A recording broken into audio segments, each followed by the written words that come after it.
Bonjour, je suis votre guide dans ce documentaire. Je me trouve devant le barrage du Guégiraud sur la rivière Glane. Alors attention, regardez bien le barrage parce qu'il va disparaître. Prêt? Vous avez vu? C'est magique. Et pourtant, ça ne s'est pas passé en un clin d'œil. Je vais vous raconter l'histoire de la construction du barrage et son effacement. Avec la libellule, nous allons vous faire entrer dans les coulisses du chantier. Eh bien, venez. Saint-Junien en Limousin, cité du bon accueil, sera pour vous, touristes, l'occasion d'un séjour idéal. En premier lieu, la vallée de la Glane, but de magnifiques promenades, attire le curieux et l'amoureux de la nature. Là, sous d'épaisses frondaisons vertes ou rousses selon la saison, une eau fraîche et limpide murmure et chante. Bondissant de rocher en rocher, elle bruit en filets cristallins que zèbre parfois l'éclair d'argent de la reine des eaux. Ce cadre enchanteur a inspiré de nombreux peintres et en particulier le maître Corot. En amont, un barrage artificiel a établi une retenue d'eau dite du Guégiraud, petit lac frémissant, enchâssé dans un écrin de verdure qui sert à l'alimentation en eau potable de la ville de Saint-Junien et des communes environnantes. La Glane est une rivière typique des paysages du Limousin. Chargée d'histoire, elle sert depuis des siècles l'activité industrielle et artisanale de la vallée et elle se jette dans la Vienne au niveau de la ville de Saint-Junien. Saint-Junien qui a connu de graves problèmes en approvisionnement en eau pendant de nombreuses années et surtout après-guerre. Tous les étés, on manquait d'eau, ça c'est certain. Les fonds bonnes, Ah comme oui, son oui, nom oui. l'indique. Vous savez, on garnissait le grand bassin, ma mère me garnissait le grand bassin, et on se baignait tous de la même eau, parce qu'il ne fallait pas la jeter. C'était le plus sale qui passait le dernier, pour pas polluer. Mais oui, mais voilà. Et oui, ben oui, c'est des souvenirs, voilà. Et les queues étaient interminables, on envoyait plutôt les enfants qui mettaient le seau vide sous la borne qui donnait l'eau. Et quand c'était plein, quelqu'un donnait le coup de main pour l'enlever. Et puis quand les parents de ce garçon ou de cette fille arrivaient, ils venaient chercher l'euro qui avait été mis à part. Ah oui, Pendant que le gars passait la cloche pour annoncer. On manquait vraiment d'eau. Vraiment. C'est pourquoi le conseil municipal a décidé de se lancer dans un grand projet de captation des eaux de la Glane. Ah bon? Et Je croyais que c'était sur la Vienne. oui, enfin non, enfin si. C'est-à-dire qu'ils ont hésité parce que la qualité des eaux laissait à désirer. Mais attends de voir, attends. Dès 1946, la machine est lancée. Discussions avec les industriels, visites d'installation, candidature d'ingénieur conseil. C'est finalement l'ingénieur Rousse qui est retenu. Il lance rapidement une analyse des eaux de la Glane. Monsieur le maire, au retour d'un voyage de quelques jours, je trouve les analyses d'eau de la Glane que vous m'avez adressées et celles-ci non seulement confirment les précédents, mais encore les aggravent. Ils montrent que la Glane est soumise à une pollution organique très importante, qui ne permet pas d'envisager son utilisation aux fins de consommation. Je pense que cette pollution est d'origine industrielle. D'autres laboratoires sont sollicités à Limoges et Clermont-Ferrand, et les résultats parfois contradictoires appuient la décision du maire.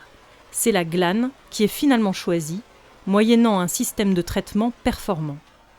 En parallèle, le maire lance une discrète enquête pour connaître l'origine de la pollution. La mégisserie du Dieu-Lidou, sur la commune d'Oradour-sur-Glane, est pointée du doigt. La préfecture en est informée et procède à une mise aux normes de l'établissement. Le 23 août 1947 est lancé l'appel d'offres pour l'étude, la rédaction et l'exécution d'un projet de construction d'une installation de traitement d'eau prélevée sur la rivière la Glane et destinée à l'alimentation de la population. Les choses sérieuses commencent. Finalement, le site du Guégiraud a été retenu. Vous voyez tous ces rochers? C'est un des endroits favoris des Saint-Juniots. Ils viennent à la pêche et autrefois ils venaient guincher. Eh bien, parce qu'il y avait les balles du parti et au bal du parti, on faisait des rencontres, vous allez voir. Cette époque date de quand il y avait à peu près 75% de vote communiste pour toute la commune de Saint-Junien. Alors c'était une immense esplanade avec des grands chênes, ce grand rocher au milieu, et c'était, vous voyez, Eh ben, nos parents travaillaient dans les stands et nous on faisait les fous, quoi. Voilà. Il se faisait là des fêtes du Parti communiste. Parce que, Nos parents étaient partie prenante, comme tout bien bon Saint-Junio.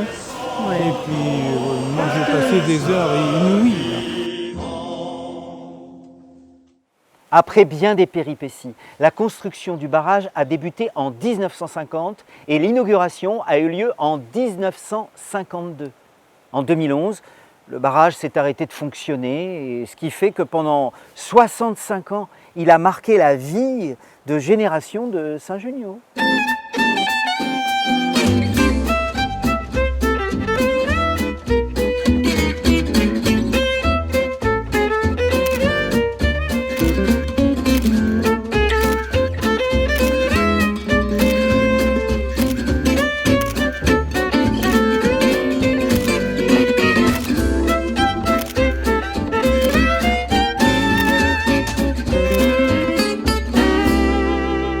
L'exploitation du barrage n'a pas été de tout repos pour les services de la ville. Les équipes se sont succédées pendant de nombreuses années, par tous les temps, pour faire fonctionner le barrage et tenter d'arrêter l'envasement. Un sacré boulot. Ah, le barrage. Alors là j'ai une belle anecdote.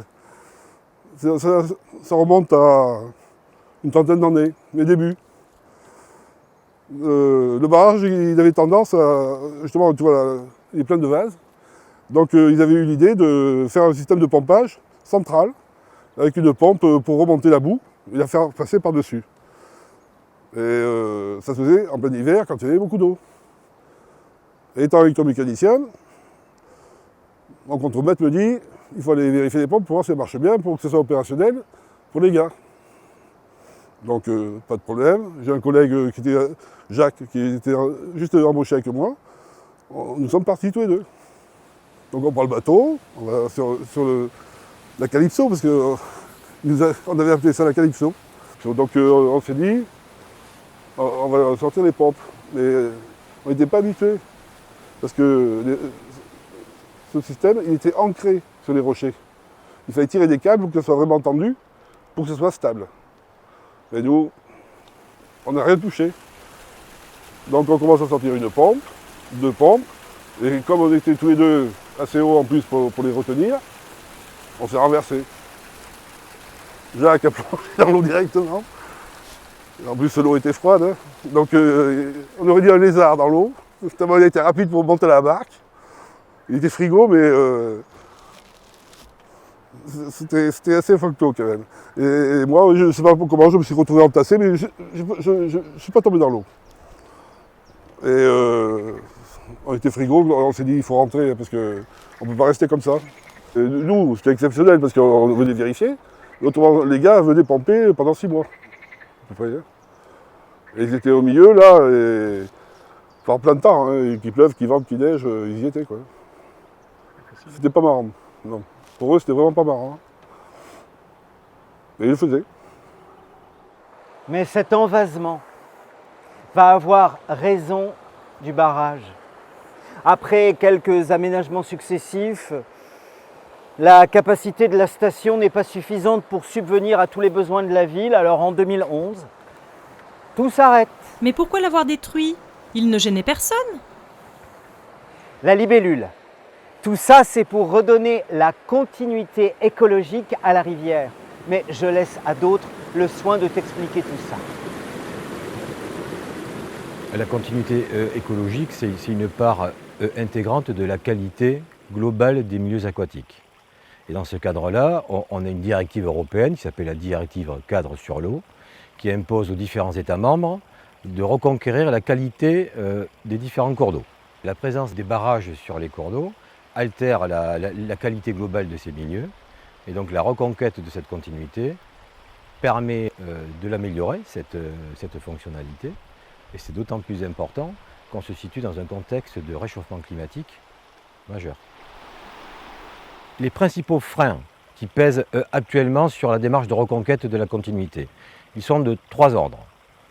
Premièrement, c'est probablement un manque de pédagogie ou d'explication en amont pour faire comprendre aux gens l'importance de rétablir cette continuité écologique, non seulement en termes de circulation piscicole, mais aussi en termes d'amélioration de la fonctionnalité des milieux aquatiques. Le deuxième frein concerne les aspects financiers. Malgré des aides publiques conséquentes, il y a un certain nombre de propriétaires d'ouvrages, souvent sans usage, qui ne sont pas en capacité de payer le reste à charge. Et le troisième problème auquel on a été confronté, ce sont les aspects patrimoniaux. Parce qu'il y a bon nombre d'ouvrages érigés sur les cours d'eau qui représentent des enjeux particulièrement forts en relation avec l'histoire de notre pays et de nos territoires. La décision d'effacement du barrage n'a pas été simple à prendre, mais ce projet permet de répondre à de nombreuses exigences et ouvre de nouvelles perspectives pour le site.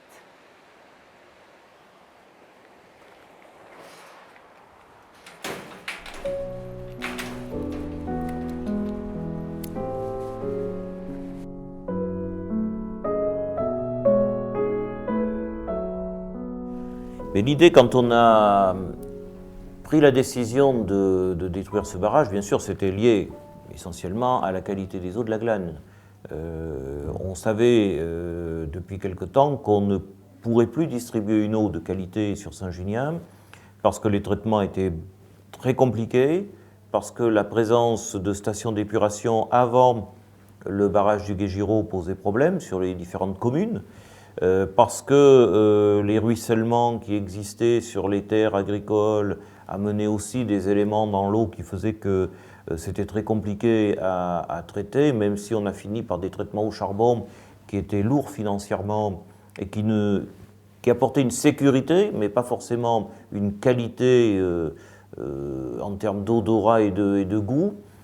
Et puis on avait aussi également l'envasement de ce barrage, puisqu'il n'y avait pas été prévu à l'époque de trappe de fond sur ce barrage pour permettre une meilleure circulation de l'eau et surtout pour éviter un envasement et que les sédiments ne se solidifient pas à un endroit qui finissent par former une île maintenant si vous allez sur le Guégiraud. Donc l'idée effectivement c'est de retrouver, je le disais tout à l'heure, le cours originel de la Glane, mais c'est aussi d'apporter une meilleure qualité de la Glane. Alors, ce qui va se passer, déjà, une évidence, cette structure béton va disparaître. Derrière, il va y avoir toute une approche technique pour permettre de gérer les milliers, dizaines de milliers de tonnes et de mètres cubes de vase. Donc, à l'amont, on va voir la physionomie de la rivière changer, retrouver un aspect plus originel. À l'aval, il va aussi se passer des choses, à savoir que autant on maîtrise le départ des sédiments, il est évident qu'il ne s'agit pas de lâcher tous les sédiments accumulés depuis des décennies derrière le barrage, ça c'est un fait. En même temps, à l'aval, il va y avoir à nouveau un dépôt de sédiments qui n'aurait jamais dû arrêter, qui est en fait le fonctionnement normal de la rivière. Pour faire court, si on retient tous les sédiments, il n'y a plus de plage au bord de la mer. L'effacement est apparu comme, j'allais dire, une quasi-évidence. Une quasi-évidence, pas obligatoirement psychologiquement. Psychologiquement, c'est presque un élément de patrimoine, enfin, à l'échelle d'une génération, même si c'est absolument pas un patrimoine historique. Par contre, écologiquement, à minima, c'en était une. Il va y avoir un arasement sur une grande partie. Certains morceaux, entre guillemets, vont être conservés, mais la structure, je veux dire, telle qu'on la voit aujourd'hui, elle va en grande partie disparaître. On va retrouver une partie des rochers, on va retrouver le cours de la rivière. On ne va plus avoir une étendue d'eau, enfin remplacée maintenant par une étendue de végétation, mais on va avoir une vallée, un lit de rivière qui va inévitablement reprendre, je vais presque dire, sa voie de circulation classique d'avant-barrage. Parce que la nature retrouve généralement assez rapidement ses droits et ses habitudes. Ah oui, je comprends mieux. Et alors, ce chantier, raconte-moi. Un sacré chantier, la libellule. Après plusieurs études, c'est la solution du sciage qui a été retenue pour venir à bout de ces tonnes de béton.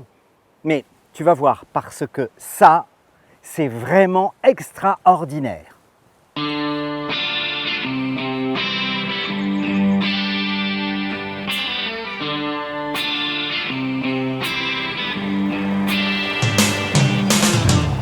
Pour être impressionnant, c'est sacrément impressionnant.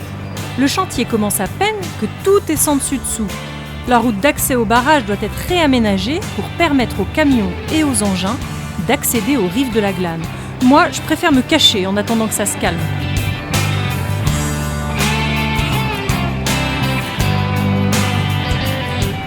Pour que les engins puissent circuler jusqu'à l'amont de la retenue, voilà que les ouvriers construisent une digue autour de la zone de dépôt des alluvions. Elle délimite une alvéole permettant de stocker entre 17 000 et 22 000 mètres cubes d'alluvions récupérés lors du curage. À nous la plage, les filles!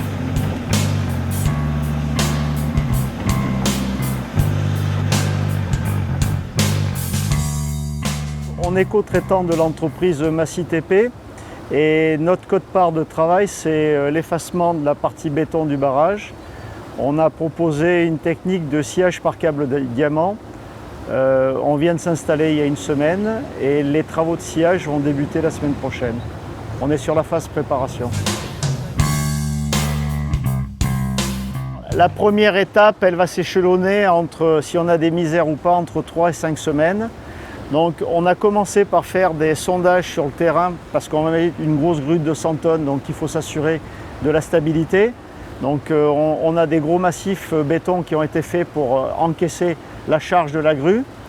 La deuxième étape, c'est de dévoyer sur la rive gauche le débit réservé pour qu'on ne soit pas embêté avec l'eau. Et il va y avoir l'échancrure qui doit durer entre 3 et 5 semaines.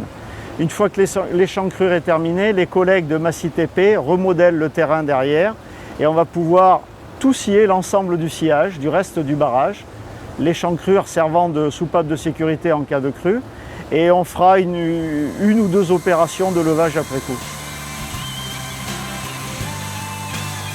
Le sciage par lui-même, c'est une technique qui est connue mais qui est rarement utilisée pour démolir un barrage.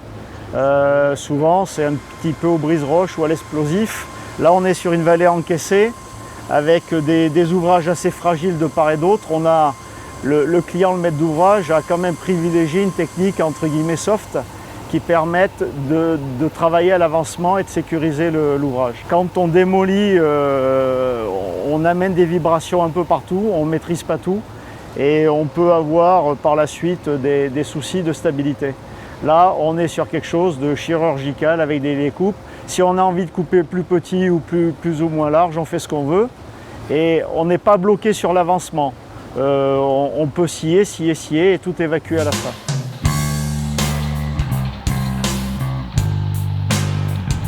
Mon barrage part en morceaux!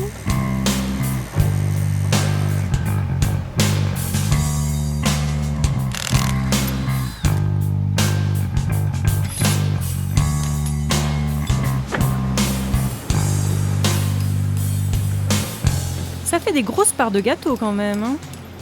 T'en veux, toi? Et toi, t'en veux? T'en veux? Je t'en laisse un bout?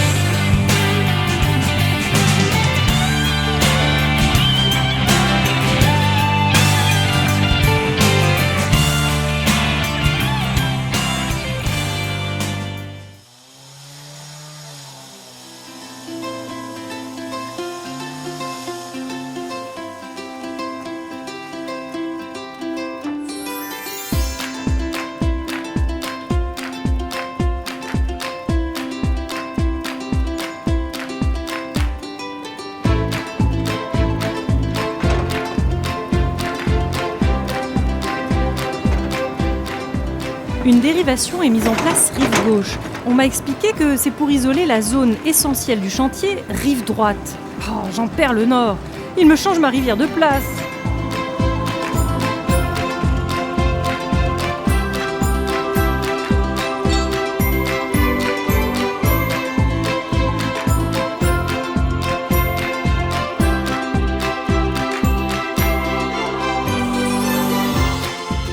Pour détruire le barrage, voilà qu'ils en construisent un autre, un bâtard d'eau, qui retient l'eau provisoirement. Comme ça, ils pourront travailler à sec pour curer les sédiments.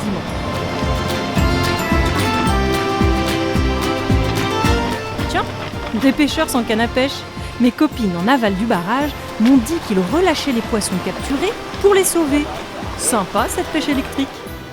On ne sacrifie pas les poissons, sinon on ne le ferait pas d'ailleurs. Donc non, les poissons sont électrisés, c'est-à-dire qu'ils reçoivent une décharge électrique, c'est une impulsion électrique qu'on met dans l'eau, alors pas une impulsion permanente, c'est de l'alternatif, donc ils reçoivent une impulsion électrique. Le muscle fonctionne à l'électricité, donc là ça vient contrecarrer ce qu'ils peuvent décider de dire à leurs muscles de faire. Du coup ils nagent pas de manière coordonnée, donc ils dévalent avec le courant et on les récupère à l'épuisette juste en dessous. Donc en fait l'opérateur qui met le courant dans l'eau est devant et les personnes à l'épuisette sont juste derrière, généralement 2 par ce qu'on appelle l'anode, donc qui met le courant dans l'eau et on récupère les poissons derrière. On les met dans les viviers, c'est-à-dire qu'ils sont dans l'eau, bien oxygénés, ils reprennent leurs esprits dans le vivier, il n'y a pas de problème, c'est de l'ordre de quelques secondes pour qu'ils s'en remettent. On les compte, on les mesure, et après on les remet à l'eau gentiment, là où on les a pris.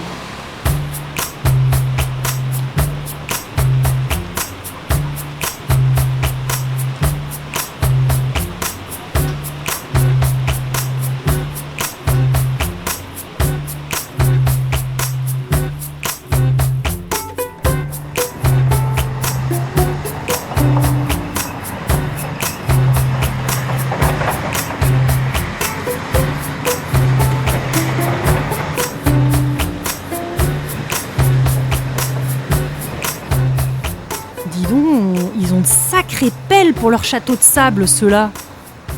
Les alluvions sont tous basculés de l'autre côté, dans l'alvéole créé par la digue de circulation.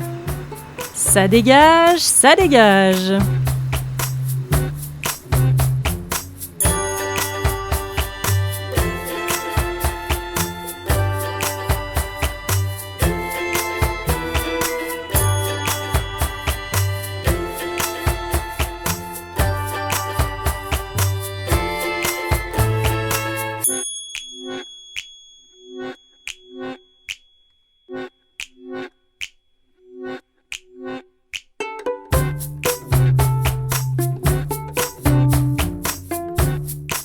Cette fois, c'est fini. Mon petit barrage chéri disparaît. Mais sa dépouille reposera en paix et en petits morceaux pour consolider les berges.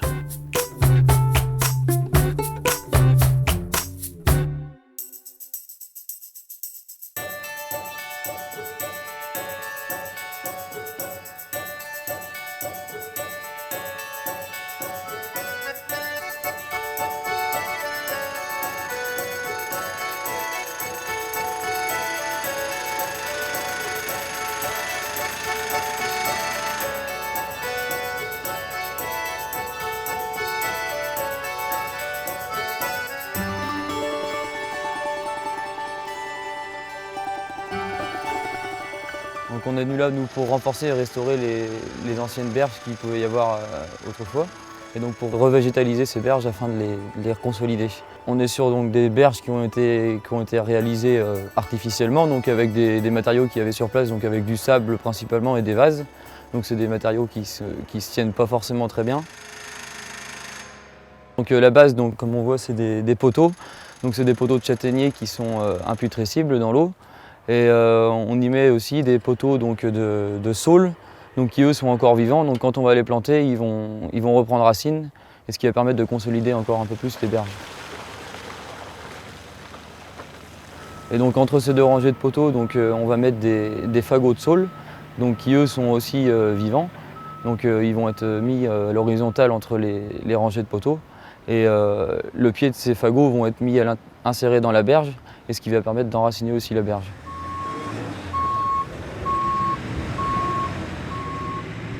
Et ensuite, pour consolider donc, les berges qui sont encore assez fragiles, on va y mettre du coco, donc c'est un géotextile biodégradable au bout de 2 ou 3 ans.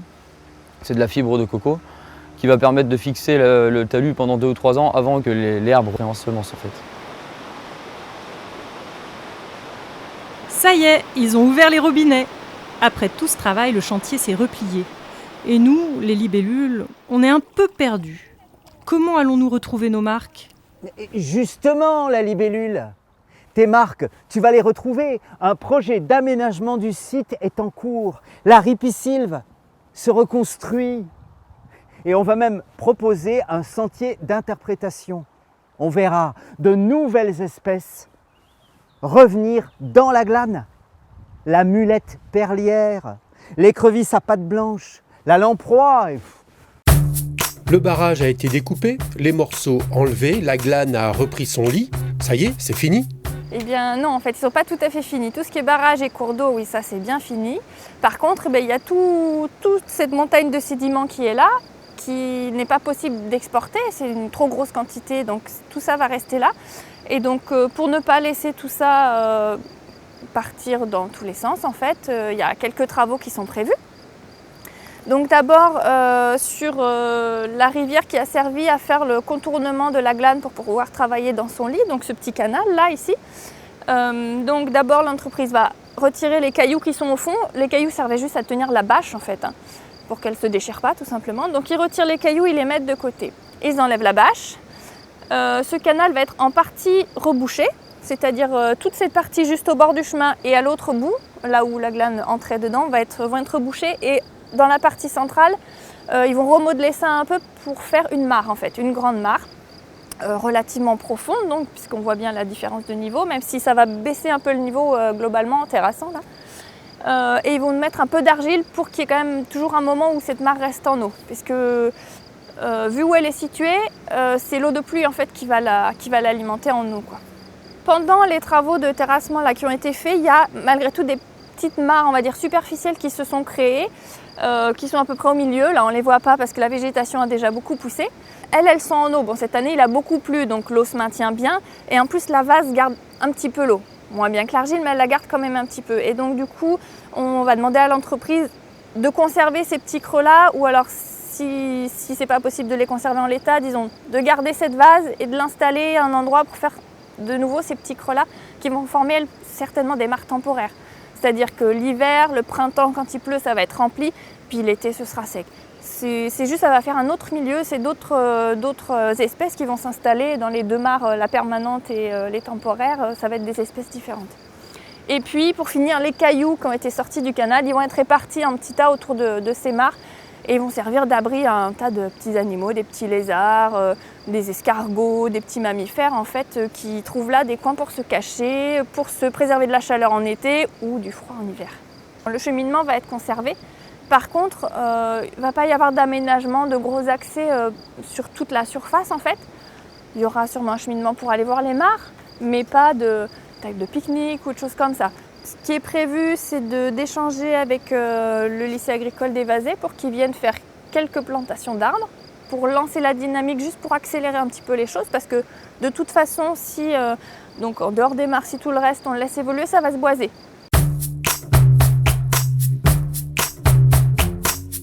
Limousin Nature Environnement, par le biais du syndicat d'aménagement du bassin de la Vienne, va réaliser ici un aménagement pédagogique qui permettra au grand public de découvrir cet endroit tel qu'il est aujourd'hui, mais également de ne pas oublier ce qui s'est passé hier, puisque ce barrage a marqué les esprits et on en parlera forcément dans l'aménagement.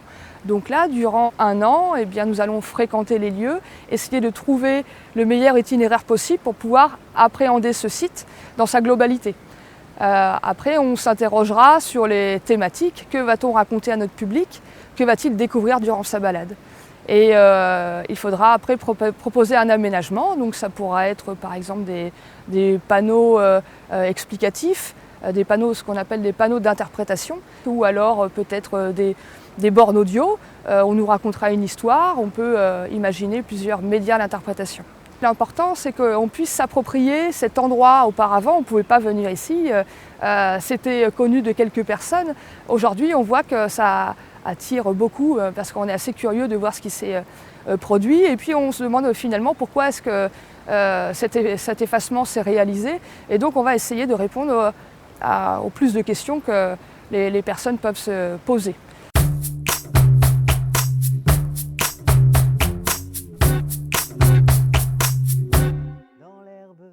Dans l'herbe, me suis endormi et je fais un rêve assez joli. Quelle histoire! Comme quoi, l'homme sait aussi se mettre au service de la nature quand il le veut. Alors, pour finir, écoutons le poète qui sait si bien montrer la beauté secrète de la nature. À bientôt les amis, sur les bords de la Glane. J'ai pris le chemin profondément noir de la rivière. J'ai parcouru en moi-même le voyage du sommeil depuis le moulin du Dérault jusqu'à la Vienne. Et cette insomnie était forte comme une absinthe. Des anges malheureux tournaient dans les eaux. Énigme. Pont japonais qui se divise en 3 sections, en 3 petites voûtes régulières, arc-boutées sur de hautes pierres. Nudité des mousses. Tapis de feuilles rosetées, eau tourbillonnante. Et ma nervosité se rapproche des eaux grises de la Glane, eau sans miroir, eau qui ressemble à une chevelure, étude transcendante des gorges du ruisseau. C'est juste l'impression de traverser une glace et de mourir. Quelque chose de violent, comme la mort d'Ophélie, l'incommensement. Je vois le pelage blanc de l'écume, les flots turbides et enfantins, et même le chemin asphalté qui suit le bras du cours d'eau reste ténébreux, comme en un rêve. Torrent, ruisseau, rivière, tel est son nom. Et toujours le sommeil qui ne vient pas. Quelque chose que j'aperçois dans la noce de l'arbre et de la pierre, des gypaètes d'or et des cincles plongeurs. La Glane est une ruelle de suifs élevée et rapide. Oui, une sorte d'animal mystique. La solide armée des pierres et de la végétation, eau noire malgré tout. La Glane n'est pas un mystère, mais le signe d'un mystère. Un rivage hermétique, oui. Le spectacle psychique du cours d'eau. Liquidité argentée, pouvoir des arbres, pierre et puissance des pierres.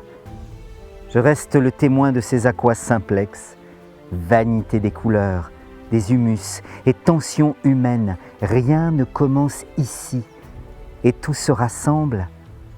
Ma nuit n'est pas finie.